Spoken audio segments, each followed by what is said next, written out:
اور اس حج کی عبادت کو سیکھ کر کریں کہ کہیں ایسا نہ ہو کہ حسرت رہ گئی پہلے سے حج کرنا نہ سیکھا تھا، کفن بردوش جا پہنچے مگر مرنا نہ سیکھا تھا۔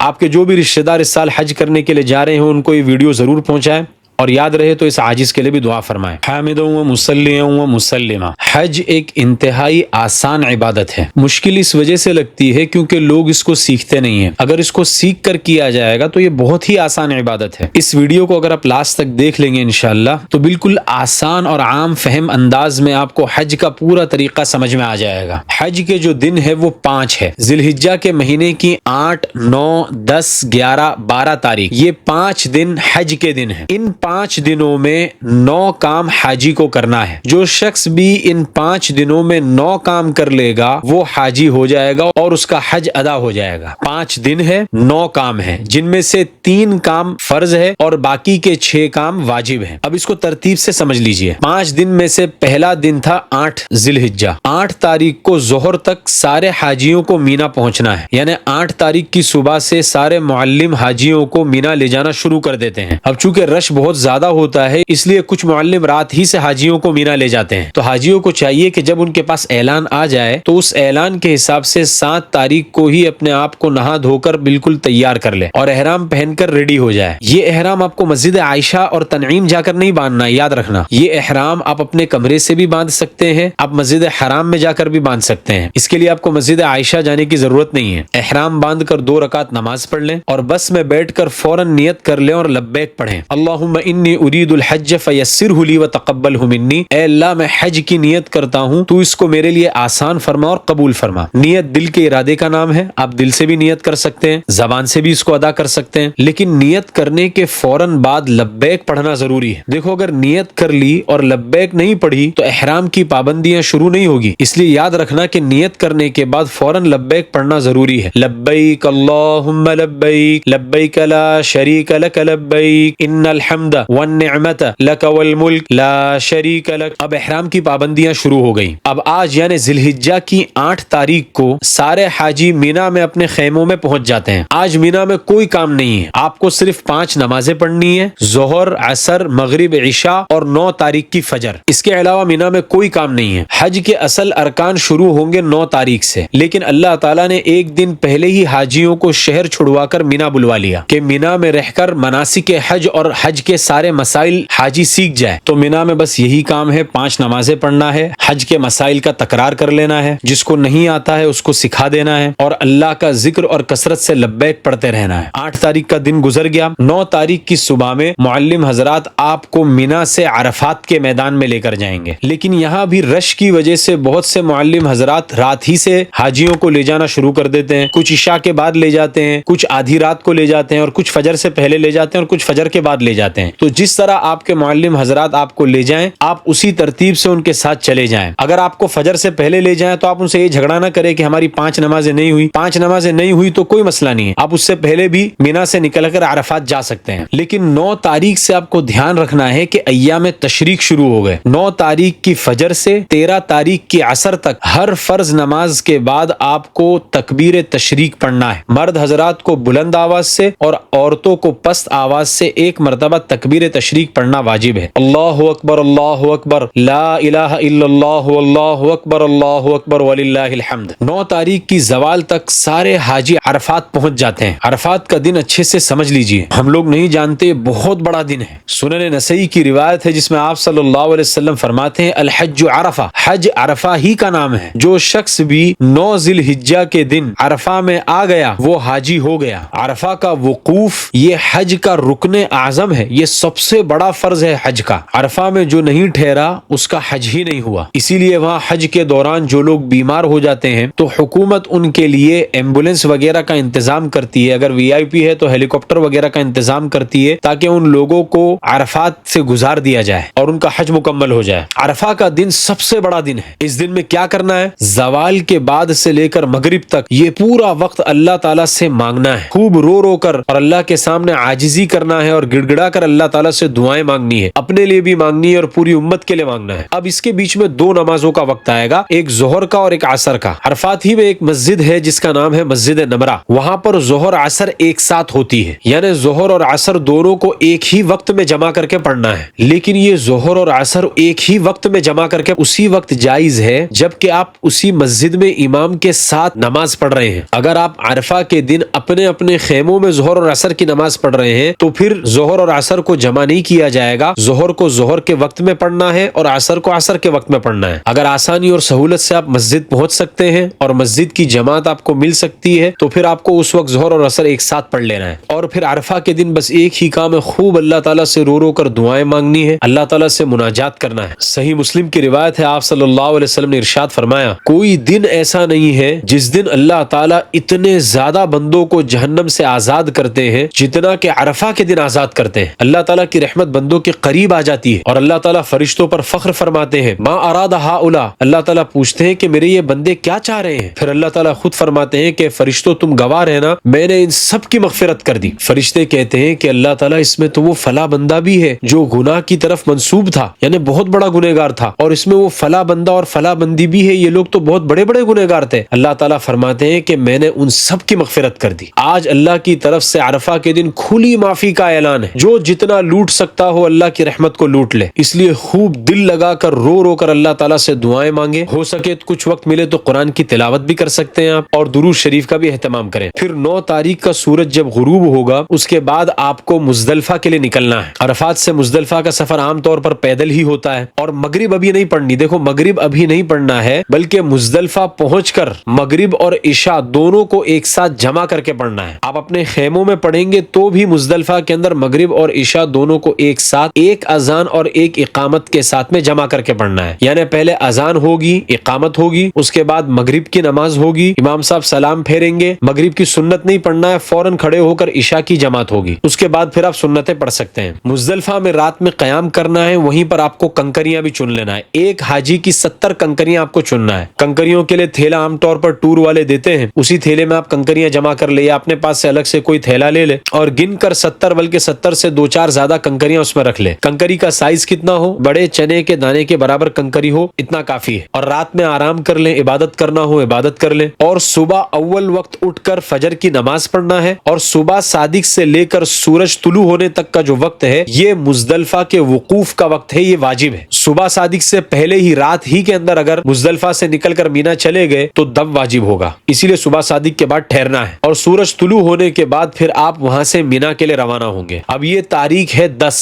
8 تاریخ کو مینا میں تھے، 9 تاریخ کی صبح میں مینا سے عرفات آئے، 9 تاریخ کا پورا دن عرفات میں گزارا، شام کو عرفات سے مزدلفہ پہنچے، تو یہ 9 تاریخ کی رات ہے جو مزدلفہ میں گزاری، اس کے بعد کا دن یعنی 10 تاریخ یعنی عید کا دن، آج کے دن 10 ذی الحجہ کے دن عید کی نماز اللہ تعالیٰ نے حاجیوں کے اوپر سے معاف کر دی، کیونکہ اتنا بڑا مجمع ہے، اگر عید کی نماز ہوتی تو سارے حاجی پریشانی میں پڑ جاتے۔ یہ اللہ تعالیٰ کا بہت بڑا انعام و اکرام ہے کہ حاجیوں کے اوپر سے اللہ تعالیٰ نے عید کی نماز کو معاف کر دیا۔ اب 10 ذی الحجہ میں 4 کام آپ کو کرنا ہے۔ سب سے پہلا کام ہے رمی، قربانی، حلق، طواف زیارت۔ رمی، قربانی، حلق، طواف زیارت، یہ 4 کام آپ کو 10 ذی الحجہ کو کرنا ہے۔ اس میں سے پہلی 3 کے اندر رمی، قربانی، حلق، اس میں ترتیب واجب ہے، آگے پیچھے اگر کر دیا تو دم واجب ہوگا، لیکن جو چوتھا کام ہے طواف زیارت اس میں ترتیب نہیں ہے، یہ آپ 10 تاریخ کی صبح سے لے کر 12 ذی الحجہ کی مغرب سے پہلے تک کبھی بھی کر سکتے ہیں۔ اب 10 ذی الحجہ کے دن جو رمی کرنا ہے یہ صرف بڑے شیطان کو کرنا ہے، وہاں پر 3 شیطان ہے، پہلے چھوٹا ہے، پھر درمیانہ ہے، پھر بڑا ہے۔ تو پہلے دن جب آپ رمی کرنے کے لیے نکلیں گے، پہلے کو چھوڑنا ہے، دوسرے کو چھوڑنا ہے، اور تیسرے کو رمی کرنا ہے۔ 7 کنکریاں اس کو مارنی ہے الگ الگ، شہادت کی انگلی اور انگوٹھے سے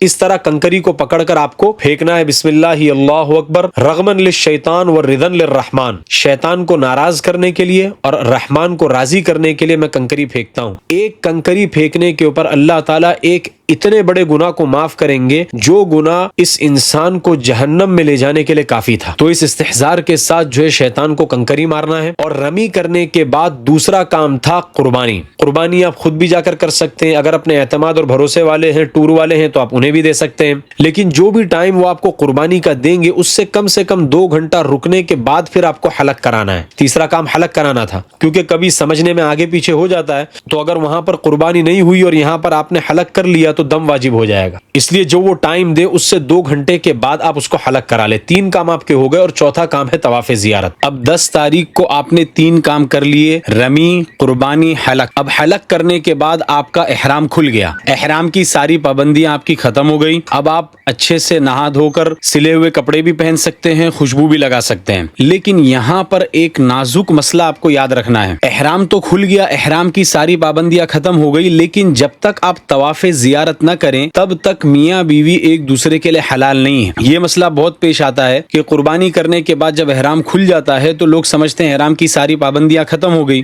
اور اس کے بعد میاں بیوی ملاقات کر لیتے ہیں۔ تو اگر طواف زیارت کرنے سے پہلے اگر یہ ہو گیا تو بڑا دم واجب ہو جائے گا، تو اس کو اچھے سے یاد رکھیں۔ اور اگر 10 تاریخ کو ہی آپ کے پاس ٹائم ہو تو 10 تاریخ کو طواف زیارت کر لے، لیکن رش بہت ہوتا ہے، اس وجہ سے یہ چاروں کام ایک دن میں کرنا بہت مشکل ہو جاتا ہے، تو کوئی مسئلہ نہیں ہے۔ 10 تاریخ کو آپ صرف رمی، قربانی اور حلق کر لیں، اگر یہ بھی نہ کر پائیں تو کم سے کم رمی کر لیں۔ پھر 11 تاریخ کی صبح اگر آپ نے کل طواف زیارت نہیں کیا ہے تو 11 تاریخ کو طواف زیارت کر لیں۔ طواف زیارت کا وقت 12 تاریخ کی مغرب تک ہے، کوشش کرے کہ 11 تاریخ ہی کو طواف زیارت پورا ہو جائے، کیونکہ 12 تاریخ کو رش بہت زیادہ بڑھ جاتا ہے۔ اگر 12 تاریخ کی مغرب تک 4 چکر بھی پورے نہ ہوئے تو دم واجب ہو جائے گا، تو اس لیے کوشش کرے کہ 11 تاریخ کو ہی طواف زیارت ہمارا ہو جائے۔ طواف زیارت کے بعد کی جو سعی ہے وہ بھی آپ کو کرنا ہے، وہ طواف زیارت کی سعی کرنا واجب ہے۔ اور 11 تاریخ کا خاص کام ہے تینوں جمرات کی رمی کرنا، زوال کے بعد سے لے کر 12 تاریخ کی صبح صادق تک۔ اسی طرح 12 تاریخ کا بھی خاص کام یہی ہے کہ زوال کے بعد سے لے کر 13 تاریخ کی صبح صادق تک تینوں جمرات کی رمی کرنا۔ پہلے شیطان کو کنکری مارنے کے بعد آپ کو ایک طرف ہٹ کے دعا کرنا ہے، پھر دوسرے شیطان کو کنکری مارنے کے بعد ایک طرف ہٹ کے دعا کرنا ہے، لیکن تیسرے شیطان کو کنکری مارنے کے بعد دعا نہیں ہے۔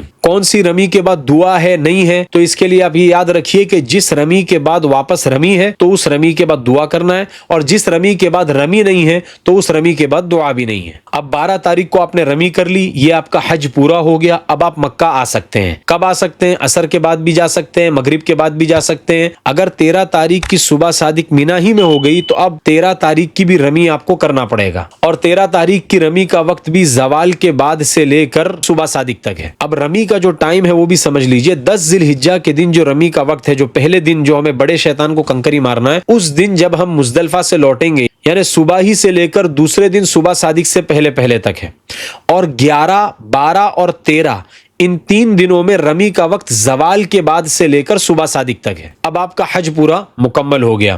اب میں پورے کا خلاصہ 1 منٹ کے اندر آپ کو بتا دیتا ہوں تاکہ آپ کے لیے سمجھنا آسان ہو جائے۔ حج کے 5 دن ہوتے ہیں، 8، 9، 10، 11، 12 ذی الحجہ۔ ان 5 دنوں میں 9 کام کرنے کا نام حج ہے، جس میں سے 3 کام فرض ہے اور 6 کام واجب ہیں۔